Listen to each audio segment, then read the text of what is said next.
Bonjour à toutes et à tous et bienvenue dans cette édition spéciale Immersion à la nouvelle PSP Côte d'Ivoire, dédiée à la cérémonie de pose de la première pierre de l'agence régionale d'Abidjan.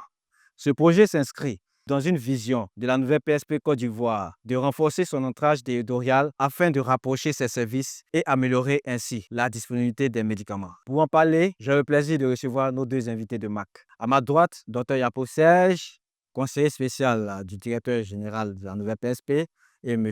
Balé Isaac, manager de la performance globale. Bonjour monsieur et merci d'être avec nous. Avant d'entrer dans le vif du sujet, nous vous proposons de découvrir une capsule vidéo de présentation du projet de construction de la nouvelle agence.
Dr Yapo, qu'est-ce que vous pensez de la pose de la première pierre D'abord, je vous remercie pour l'occasion que vous nous donnez pour cette lucane qui est présentée à la faveur justement de cette cérémonie de première pierre.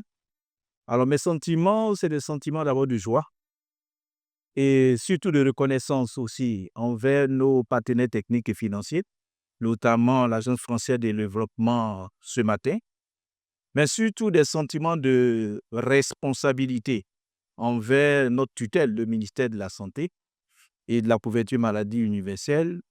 C'est un engagement que la nouvelle PSP prend, surtout envers les populations, pour capitaliser sur les appuis que nous recevons afin de renforcer nos capacités de stockage et rendre les médicaments disponibles pour les populations. C'est ce sentiment-là qui m'anime ce matin. Mais docteur, dites-moi, qu'est-ce qui motive cette nouvelle agence? Il faut savoir que M. Isaac Bali, qui est là, va le développer peut-être, mais la nouvelle PSP est engagée en fait dans une démarche d'amélioration continue. Et donc, cette future nouvelle agence s'inscrit justement dans cette démarche-là de renforcer nos capacités et de stockage, je l'ai dit. Et de là aussi, parce qu'il faut savoir que c'est près de 6000 palettes qui vont s'ajouter à la capacité de stockage de la nouvelle PSP et par ricochet aussi, réduire notre dépendance des locations d'entrepôts qui s'imposent à nous. Voilà, jusque-là. Et sur un deuxième axe aussi, cette agence est justifiée par la politique justement du ministère de la Santé a été développée depuis un certain moment par monsieur le ministre sur l'approche des 10 pôles régionaux d'excellence sanitaire, les 10 presses. Voilà, qui voudrait que dans chaque presse, il puisse avoir des grandes unités de soins, y compris aussi le dispositif de distribution. Donc la nouvelle PSP aligne simplement sa vision sur celle du programme national de développement sanitaire du ministère de la Santé. Mais comment la stratégie de déconcentration s'articule-t-elle avec les objectifs de la couverture maladie universelle? Mais là, tout le monde en parle, hein, couverture maladie universelle, couverture universelle, et la nouvelle PSP est quand même un levier très important de ce dispositif-là. Une des exigences majeures et de réussite de la couverture maladie universelle, c'est de rendre les médicaments disponibles. Et cette disponibilité-là passe effectivement par rapprocher des médicaments des populations et trouver le maillage le plus efficace possible pour que le médicament soit le plus proche possible des unités de soins. Et donc, la nouvelle PSP, au travers de cette cérémonie-là, s'inscrit parfaitement dans les exigences de la CMU qui est de rendre des médicaments disponibles.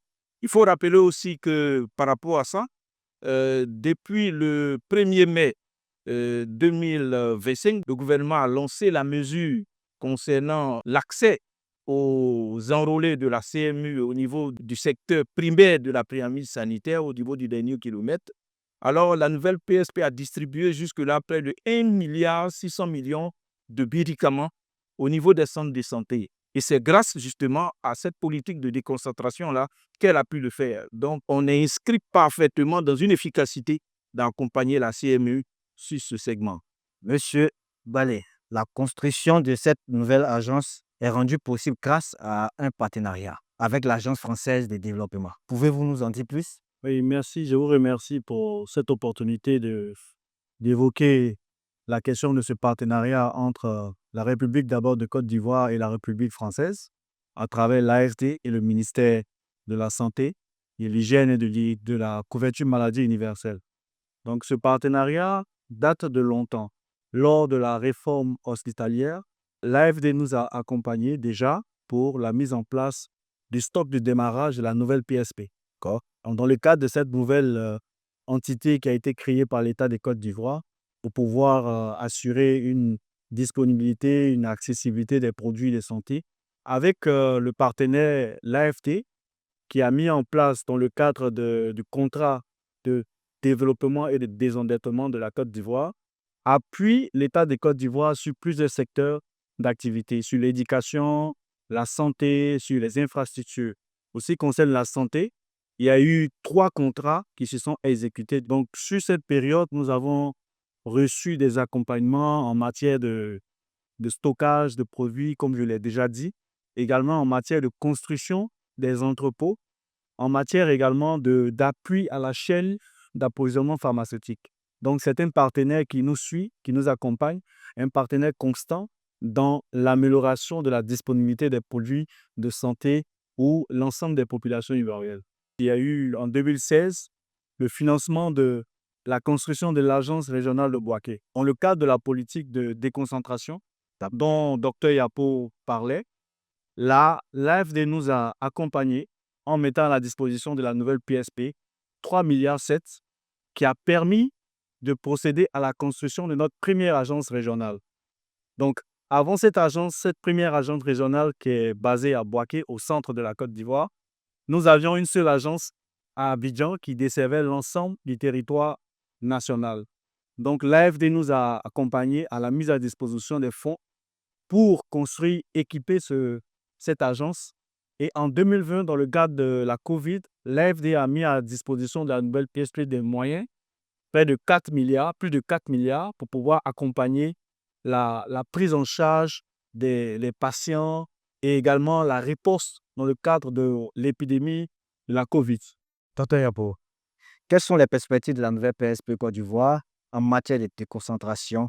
On est vraiment dans un plan qui est déroulé au fur et à mesure. Pour l'instant, nous disposons à la limite de 3 agences, 2 agences à Abidjan et une agence au niveau de Bouaké et 8 dépôts qui sont tous opérationnels et fonctionnels pour l'instant. Alors, dans la perspective, l'objectif c'est de poursuivre cette politique-là et arriver de 3 agences maintenant à 8 autres agences, mais qui sont planifiées sur un plan jusqu'en 2029 et arriver jusqu'à 12 dépôts. Donc, vous voyez, c'est vraiment un plan global pour un maillage territorial complet que la nouvelle PSP amorce. Donc, les perspectives sont bonnes. On est toujours dans cette dynamique-là de recherche de financement. Donc là, votre émission aussi donne l'opportunité de le dire à tous nos partenaires qui l'entendent que la nouvelle PSP est preneur pour tout accompagnement financier. Et quelle innovation ou amélioration de cette agence apportera-t-elle en termes de gestion logistique, de distribution et de services? C'est vrai que je ne suis pas un grand spécialiste en termes d'innovation logistique, mais je veux dire que là, nous avons affaire à un futur entrepôt de dernière génération. Et donc, c'est d'abord un monobloc. Quand on parle de monobloc, c'est de réunir plusieurs compartiments de l'entrepôt. Ça facilite en fait le système de collecte. Donc, c'est vraiment un nouveau type de picking qui sera instauré dans ces entrepôts-là avec un système de rails, ainsi de suite. Et ça, c'est technique, mais retenez que cet entrepôt va nous permettre d'abord d'accélérer et de performer sur le principe de collecte des produits. Ça va amoindrir un peu les erreurs de collecte, donc les systèmes aussi des réclamations clients. C'est la qualité du service qui va s'améliorer à travers cet entrepôt. Et l'impact sera forcément sur une amélioration de la disponibilité, mais sur aussi une rapidité dans la livraison des médicaments auprès de nos clients. Pour terminer avec les questions sur le plateau, M. Balé, comment voyez-vous l'évolution de ce partenariat stratégique avec l'AFD? Ce partenariat, il est sur du long terme, bien sûr, et on l'espère qu'il a tout ce temps-là. Il va durer dans le temps. Merci pour les mots.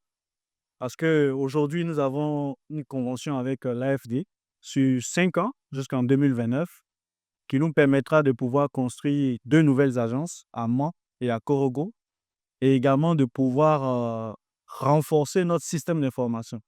Donc, avec ce partenaire, l'AFD, nous avons entrepris des démarches de digitalisation de notre système d'information, d'interopérabilité du système de la nouvelle PSP avec celui des différents établissements et acteurs de la santé publique. Donc, c'est un partenariat qui, on l'espère, durera longtemps et nous sommes engagés à pouvoir mettre de nos efforts, de notre disponibilité, de notre expertise pour pouvoir assurer le développement de ces différents projets.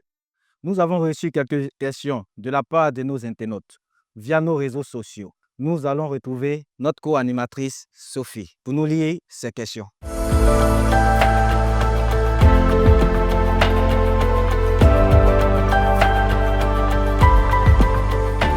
Merci Franklin.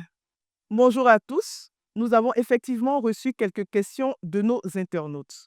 La première question nous vient de Fatou qui nous demande: Bonjour, je suis pharmacienne à Koumassi. Est-ce que cette nouvelle agence régionale d'Abidjan va approvisionner les pharmacies privées ou seulement les structures publiques?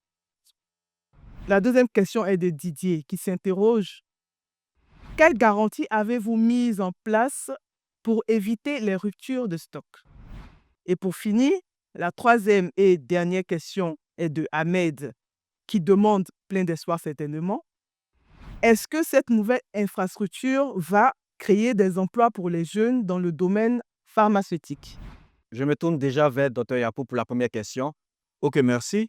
Je voudrais rassurer notre consoeur qui est pharmacienne d'officine privée. Je suis pharmacien aussi. Normalement, c'est vrai que la nouvelle PSP est dans une démarche d'accroître ses performances opérationnelles par justement la pose de cette première pierre. Mais nous restons en fait dans l'approvisionnement conformément à notre champ d'action. Et la nouvelle PSP approvisionne en première intention les structures sanitaires publiques. Les privés ne sont pas oubliés, mais c'est de façon exceptionnelle. C'est dans des cas, par exemple, pour des produits assez spécifiques, tels que les stupéfiants, que la nouvelle PSP approvisionne le privé parce qu'elle en a le monopole d'importation. On est les seuls à détenir ces produits-là, donc on approvisionne le privé. Et puis, lorsque on assiste effectivement à des ruptures de produits dans le secteur privé, donc pour des questions de santé publique, la nouvelle PSP aussi approvisionne de façon exceptionnelle les structures privées qui sont les cliniques, polycliniques et officines. Donc, je voudrais la rassurer que nous restons en fait dans notre schéma d'intervention. Ce n'est pas forcément lié à l'ouverture de cette agence régionale. Pour la deuxième question, Didier s'interroge: quelles garanties avez-vous mis en place pour éviter les ruptures de stock? Ok, merci à Didier pour cette question. Donc, la nouvelle PSP a mis en place, avec les différents acteurs clés de la question du médicament, un groupe de travail qui permet de pouvoir assurer une priorisation des urgences en matière d'approvisionnement. Donc, ce groupe de travail qui a été mis en place, qui se réunit régulièrement, statue sur les nécessités d'urgence, nécessités de priorisation des approvisionnements auprès des fournisseurs et des laboratoires nationaux qui sont implantés en Côte d'Ivoire. Dans le cadre de cette stratégie, la nouvelle PSP a pu hausser le niveau de disponibilité, donc sa capacité à répondre aux besoins des établissements sanitaires qui sont directement approvisionnés par la nouvelle PSP. Et en plus de cela, comme l'a dit le directeur général et notre PCA, dans le cadre de cette collaboration, de ce partenariat avec la République française, à travers l'AFT, nous bénéficions de près de 3 milliards de francs CFA pour renforcer la disponibilité des stocks. Donc, c'est dire que dans cette convention, nous avons eu le financement du stock à hauteur de 3 milliards qui permettra de pouvoir assurer une disponibilité plus renforcée des produits de santé. Donc, c'est un partenariat qui permet à la nouvelle PSP de pouvoir dynamiser son modèle économique à partir de ces fonds qui sont mis à disposition du secteur sanitaire public. J'aimerais ajouter, si vous me permettez, Allez-y, je vais docteur. ajouter sur ce que M. Ballet a dit.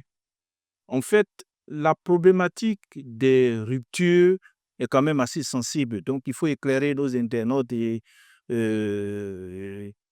téléspectateurs, tous ceux qui verront cette émission. En fait, il y a plusieurs acteurs de notre système de santé qui interviennent dans le processus de quantification qui est à l'origine même, en fait, de cette problématique-là. Donc, la nouvelle PSP, elle est une plateforme qui achète, qui stocke et qui distribue. D'accord. Mais le processus d'évaluation des besoins fait intervenir plusieurs autres acteurs qui peuvent éventuellement avoir des effets si le processus n'est pas totalement huilé sur la question des ruptures. Et aujourd'hui, je peux dire que le principal problème, c'est la justesse de la quantification des besoins, de l'évaluation des besoins. Mais cette problématique est déjà adressée par le ministère de la Santé et le DG de la nouvelle PSP a donné des instructions, c'est inscrit dans sa politique, pour pouvoir vraiment aller à une digitalisation en lien avec aussi le ministère de la Santé qui est en train de déployer une solution informatique qu'on appelle M-Supply en périphérie dans les différentes structures sanitaires. Et c'est ce maillage-là, le système d'information de la nouvelle PSP avec ce qui est en train d'être déployé dans les formations sanitaires en périphérie qui vont nous permettre d'avoir des données de quantification assez justes. On achètera les bonnes quantités. En ce moment, la chaîne d'approvisionnement va connaître une continuité et on n'assistera plus éventuellement à ces ruptures. Tant que ça dépend de la nouvelle PSP, on a une batterie d'indicateurs qui sont mis en place et qui sont monitorés chaque jour pour nous permettre éventuellement d'anticiper sur ces problématiques de rupture. Donc, nous rassurons encore une fois les populations que ces questions-là sont déjà adressées et on y travaille et je pense qu'au fur et à mesure que nous avançons, ces problèmes-là seront de plus en plus derrière nous. Ahmed demande, est-ce que cette nouvelle infrastructure va créer des emplois pour des jeunes dans le secteur pharmaceutique? Pour moi, c'est normal, ça va de soi. Voilà, on met en place une nouvelle infrastructure avec de nouvelles compétences. Si elles ne sont pas disponibles en interne, on ira les chercher ailleurs. Et quand on vous explique un peu notre démarche de déconcentration, vous voyez bien que à court, moyen et long terme, on est sur un déploiement de compétences sur tous ces dépôts et agences qui vont nécessiter forcément des recrutements. C'est bien cela et on peut le constater avec l'ouverture des 8 dépôts régionaux à l'intérieur du pays. Cela a permis de recruter un certain nombre de ressources localement sélectionnées et recrutées pour pouvoir renforcer l'activité opérationnelle dans les différents points de distribution de la nouvelle PSP. Donc, c'est effectivement une opportunité pour pouvoir mettre à la disposition de nouvelles ressources, une nouvelle expertise dans la conduite des activités de la nouvelle PSP. Vous l'avez compris avec nos invités sur les questions posées via nos réseaux sociaux. Merci à Sophie, merci à tous celles et ceux qui ont participé en ligne.